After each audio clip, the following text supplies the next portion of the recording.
12시에 많은 참여 바랍니다. 필옵틱스가 되게 되는데요.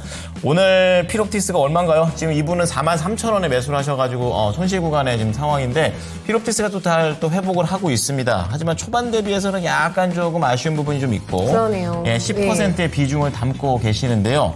또 필옵틱스와 관련해서 또 굉장히 또 뜨거운 또 핫한 그런 업황을 좀 갖고 있기 때문에 네네. 최근에도 한번 강하게 좀 상승세를 보여줬었고 그 이후에 좀 밀려 있는데 이걸 눌림목으로 봐야 될지 아니면 이제 좀 내려와야 좀 나가야 될지 조정으로 봐야 될 건지 네. 알아보도록 하겠습니다.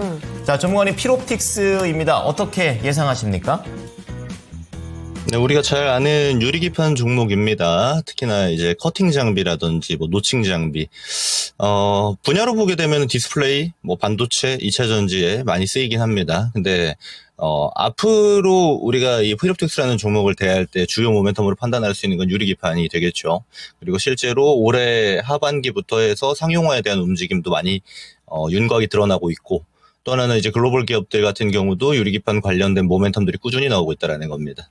그래서 제가 이런 유리기판 기업들은 제가 보통 이렇게 이야기를 드려요. 종목 선정이 일단 첫 번째 굉장히 중요합니다. 왜냐하면 유리기판 우리가 작년 상반기부터 유리기판 관련 종목들이 굉장히 많았죠. 근데 지금도 유리기판 모멘텀을 받고 있는 애들이랑 많이 다르지 않나요?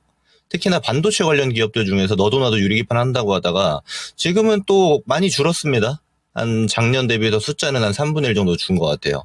어떤 측면이냐면 과거에 있었던 모멘텀들은 앞으로 할 거에 대한 기대감 정도만 불러일으키는 거기 때문에 다수의 기업이 모멘텀을 받을 수 있겠습니다만 가시권 안에 들어가면 들어갈수록 좁혀질 가능성이 굉장히 높습니다. 그럼 필옵틱스는 어떤가요? 라고 봤을 때 가시권 안에 있는 기업이죠. 그러니까 종목 선정을 잘했다라는 게 되는 겁니다. 근데 중요한 거는 유리기판이 이제 상용화 레벨에 도달할 때까지 가시권 동안에 이제 일정이라든지 각각의 모멘텀에 맞춰서 주가 등락폭이 좀 많이 나올 겁니다. 변동성이 굉장히 크다는 이야기예요. 그러니까 이런 종목들 같은 경우는 이제 조정폭이 좀 더 짙어진 다음에 사는 게 좋습니다. 무슨 말이냐? 쉬어가는 구간이 무조건적으로 등장할 수밖에 없다라는 거예요. 얘가 상용화가 되었고 그걸 가지고 실적이 실제로 발생하고 있는 형태가 아니기 때문에. 그래서 이 모멘텀 플레이는 좀 예민하게 우리가 접근을 해야 되는데 제 차트를 통해서 이야기를 좀 드리자면 한번 큰 상승이 나오고 나서 이 쉬어가는 구간이 등장하게 됩니다. 네. 쉬어가는 구간에 내가 어디서부터 살 건지를 정해서 예를 들어 짧은 수익을 먹겠다 또는 여러 긴 시간 동안 홀딩을 해서 이 모멘텀이 다시 부각될 때 또 한번 큰 수익을 누려보는 노릴 만한 전략이 될 수가 있는 거죠.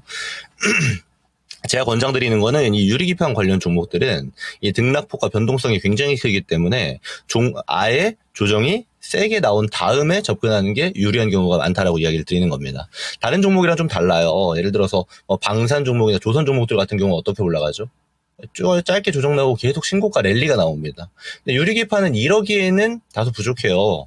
왜냐하면 조정이 나온 다음에 매수세가 바로 유입되는 것들은 당장의 실적이 지금 좋은데도 불구하고 시장 상황에 따라 조정이 나왔다거나 시장이 조정 나오니까 어쩔 수 없이 빠진 거죠. 종목은 좋은데. 이거를 수치화할 수 있는 기업들 같은 경우는 조정폭이 짧아도 상관이 없습니다. 근데 유리기판은 아직은 그 단계 아니기 때문에 조정폭이 짙어진 다음부터가 유리하게 되다라는 거고, 그거는 큰 조정 나오고 반등 본 다음에 이 전 저점 깬 다음부터 매수 들어가도 상관이 없다라는 거고, 또 상승이 나왔다라면은 이런 이전 저점 구간 있죠. 이런 구간들을 이탈했을 때 또다시 매수가 들어간다라면 다음 차시 또 상승을 노려볼 수 있는 거고.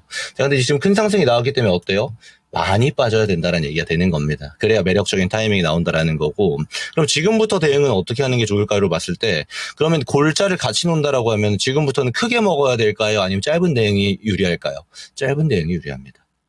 지금부터 세게 올라가는 퍼포먼스를 당장에 기대하는 것보다 이미 한 차례 큰 상승이 나왔고 모멘텀을 받았기 때문에 우리가 흔히 말하는 잔파동이 있죠. 이런 짧은 변동성이 등장하게 될 가능성이 굉장히 높아요. 그리고 우리 평단가는 43,000원은 굉장히 애매한 숫자가 되는 겁니다. 이랬을 때. 그러면 어떻게 하는 게 좋냐? 저는 이거 올라오면은 손해 보시지 말고 일단 한번 정리하시는 게 좋아 보이고요. 그리고 큰 하락이 또 존재하게 될 겁니다. 그랬을 때 이 3만원 주변가 오게 되면 변동폭도 엄청 줄어들 거고 종목의 강세 정도 있죠. 조용해질 겁니다. 유리기판 얘기 아무도 안 나오는 순간이 올 거예요. 그때 이제 천천히 모아두는 겁니다. 비중을 조금 해서. 그러면 다음 차시, 제가 올해 하반기에 상용화에 들어갈 수 있는 기업들이 많다고 했죠. 특히나 이제 SKC, 삼성전기 같은 기업들 같은 경우는 점점 더 가시권안의 기간이기 때문에 더 많은 모멘텀이 발생할 수 있거든요. 그랬을 때 필옵틱스는 이제 중심주는 아니지만 주로 하고 있는 기업들의 모멘텀에 따라서 수급이 좀 세게 들어올 수 있는 종목이라 기대치를 좀 높게 끌고 가도 괜찮게 되는 겁니다. 대응은 손실 보지 않고 적당한 짧은 수익 실현으로 이 종목은 정리를 하시고 내려오게 되면 관심을 갖는 전략을 통해서 재접근을 해보자 이렇게 의견을 드려보도록 하겠습니다. 네.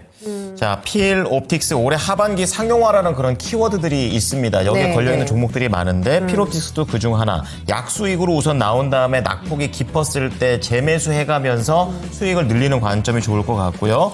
한 번에 시세가 나왔기 때문에 변동성이 나올 가능성이 현재 있는 상황입니다. 네. 이제는 종목 선택은 좋으니까 타이밍만 한번 잘 가져가 보자고 얘기해 주셨습니다. 네.